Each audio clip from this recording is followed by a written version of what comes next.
गुरु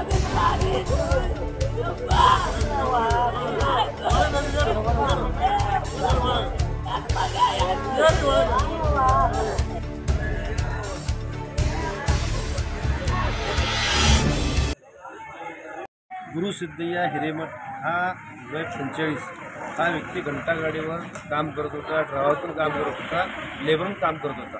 अजून त्याने काम दिवसपाळीतून रातपाळी दोन्ही वेळ करत होता, कारण त्याचं कुटुंब चालवण्यासाठी. त्याला हे वडील आहेत, आई आहेत, 2 मुलं आहेत, बायको आहे, असा परिवार आहे. ते परिवार चालवण्यासाठी तिने 2 पाळी करून आपला परिवार चालवत होता. पण आज घंटागाडी धुताना अजून त्याची मोटरसायकल धुताना त्याला त्या पाईप जे असत आहे, म्हणजे सर्व्हिसिंगचा पाईप असत आहे, त्या पाईपचा शॉक लागून तो खाली पडला. हॉस्पिटल आल्यावर डॉक्टरने त्याला मृत्यू घोषित केलेला. तर हे पूर्ण जबाबदारी महानगरपालिकेची अजून त्या मक्तेदाराची.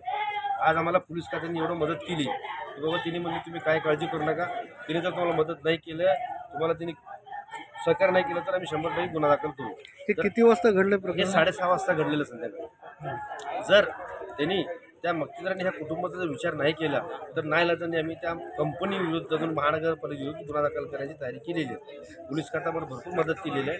अजून एकच म्हणतो तो नातेवाईक आता सगळे आम्ही घरी पाठवून दिलेलं आहे. आम्ही कुठलाही गोंधळी तर करणार नाही, काय नाही, फक्त त्याच्या मृत्यूच्या नातेवाईकांना मदत मिळावा हे माझी स्वतःची अपेक्षा आणि सगळ्यांची अपेक्षा तेच आहे. यासाठी त्याचा कुटुंब चालक होता तो. आता त्यांचा कुटुंब जे आहे ना उद्ध्वस्त झालेला आहे, रस्त्यावर येण्याची पाळलेली आहे. यासाठी त्यांना आता आर्थिक मदतीची फार गरज आहे. त्यांना साधारण आता हे पूर्ण 2 लेकरं लहान आहेत, त्यांना मोठं व्हावं, शिक्षण त्यांचा हे कसं होणार हा प्रश्न त्याच्यासमोर पडलेला आहे. यासाठी माझी मागणी एक आहे, महानगरपालिकेच्या आयुक्तांनी जर असं लक्ष द्या. एक कामगार म्हणले तर काय, तो कामगार म्हणले तर तो पण माणूस आहे, त्याच्यावर विचार का करत नाही. आज एक कामगार झाला, दुसरा कामगार उद्या घडलं तर त्याला जबाबदार कोण. यासाठी तुम्ही सकाळी एका ड्रायव्हरला शॉक लागला पण ती ताबडतोब मशीन रिपेअर करायची जबाबदारी ते मग ती महापालिकेची आहे. पण तिने तसं केलेलं नाही आहे. आता एक जीव गेला त्याने, त्याला जबाबदार कोण. यासाठी माझी विनंती आहे की ह्याच्यावर कडक कारवाई व्हावं, नाही तर त्या लोकांना मदत मिळावी अशी माझी विनंती आहे.